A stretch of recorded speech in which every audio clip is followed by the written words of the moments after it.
لم یولد، اللہ رب العالمین نے کسی کو جنا نہیں ہے، اس کا کوئی بیٹا بیٹی نہیں، ولم یولد، اور اس کو کسی نے نہیں جنا، یعنی اس کا کوئی باپ نہیں، اللہ کسی کا بیٹا نہیں۔ سوال یہ پیدا ہوتا ہے، اللہ رب العالمین اس آیت کے اندر اپنے لیے اولاد کی نفی کر رہا ہے کہ میری کوئی اولاد بھی نہیں، اور اللہ اپنے لیے باپ ہونے کی بھی نفی کر رہا ہے کہ میرا کوئی بھی باپ نہیں۔ آپ یہ جانتے ہیں کہ قرآن اپنی سٹی کے اعتبار سے بھی معجزہ ہے، اس کی ترتیب کے اعتبار سے بھی معجزہ ہے۔ تو اللہ رب العالمین نے پہلے اس بات کا انکار کیا ہے کہ اس کی کوئی بھی اولاد نہیں، بعد میں کہا کہ اس کا کوئی باپ بھی نہیں ہے۔ حالانکہ اگر آپ دماغ لگا کر کے سوچیں تو پہلے اولاد نہیں ہوتی ہے، پہلے باپ ہوتا ہے، پہلے باپ ہوتا ہے آپ کا، پھر آپ کی شادی ہوتی ہے، پھر آپ کے بیٹے پیدا ہوتے ہیں۔ یعنی پہلے اللہ رب العالمین، اگر ہمارے ذہن کے حساب سے سوچا جائے تو باپ کا تذکرہ ہونا چاہیے تھا، لیکن اللہ نے یہاں پہ پہلے اولاد کی نفی کی ہے، اولاد کا انکار کیا ہے کہ اللہ کی کوئی اولاد نہیں ہے، اس کی کوئی بیٹی اور اس کا کوئی بیٹا نہیں ہے۔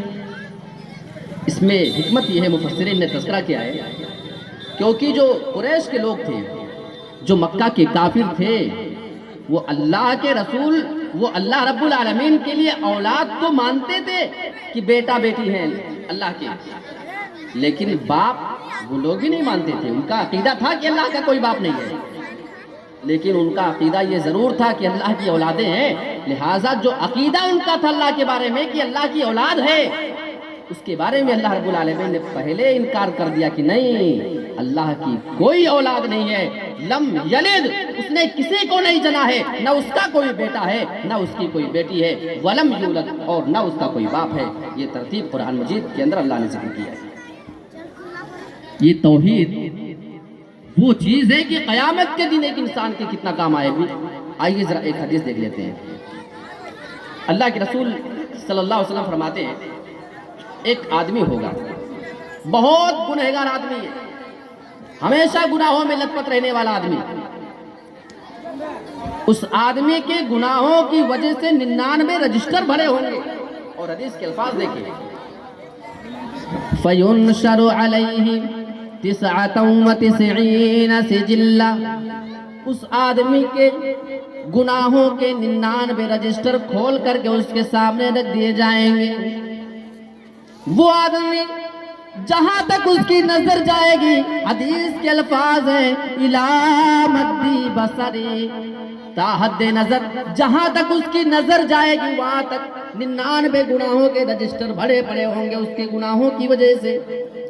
اللہ رب العالمین اس سے سوال کرے گا، اَظَلَمَكَ كَتَبَتِيَ الْحَافِظُونَ، اے میرے بندے، تو ان سارے گناہوں کو دیکھ لے، ایسا تو نہیں تو نے دنیا میں کوئی گناہ نہ کیا ہو اور اسے میرے فرشتوں نے ناجائز اس میں نوٹ کر دیا ہو، ایسا تو نہیں کہ میرے لکھنے والے کرام الکاتبین نے تیرے اوپر کوئی ظلم کر دیا ہو اور تیرے نہ کردہ گناہ بھی اس میں نوٹ کر دیا ہو۔ وہ بندہ دیکھے گا، کہے گا، اللہ یہ سارے کے سارے گناہ جو تیرے فرشتوں نے اس میں نوٹ کیا ہے، وہ سارے گناہ میں دنیا میں کر کے آیا ہوں۔ اقرار کر لے گا، انکار کی کوئی گنجائش نہیں ہے۔ اللہ رب العالمین دوسرا سوال کرے گا، اَلَكَ عُذْرٌ، اے میرے بندے، کیا تیرے پاس کوئی عذر ہے، کوئی بہانہ ہے؟ کہے گا، نہیں اللہ، کوئی بہانہ بھی نہیں میرے پاس۔ اللہ کے رسول فرماتے ہیں،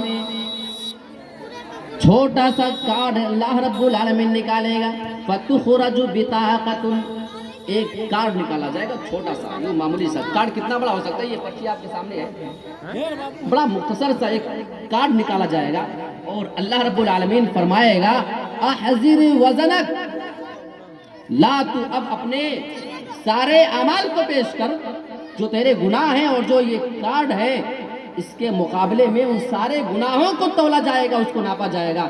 آج دیکھ کون سا پلڑا ترازو کا نیچے جاتا ہے، کون سا ہلکا ہو کر کے اوپر چلا جاتا ہے۔ وہ بندہ کہے گا، اللہ کیا مذاق کر رہا ہے، ما هذه البطاقة مع هذه السجلات، یہ چھوٹا سا کارڈ ان بڑے بڑے 99 گناہوں کے رجسٹر کے مقابلے میں کیا اوقات اس کی ہے؟ کیا ضرورت ہے وزن کرنے کی؟ گناہوں کا پلڑا تو ویسے بھی بھاری ہونے والا ہے۔ اللہ رب العالمین فرمائے گا لا ظلم علیک اليوم، اے میرے بندے آج تیرے اوپر کوئی ظلم نہیں کیا جائے گا۔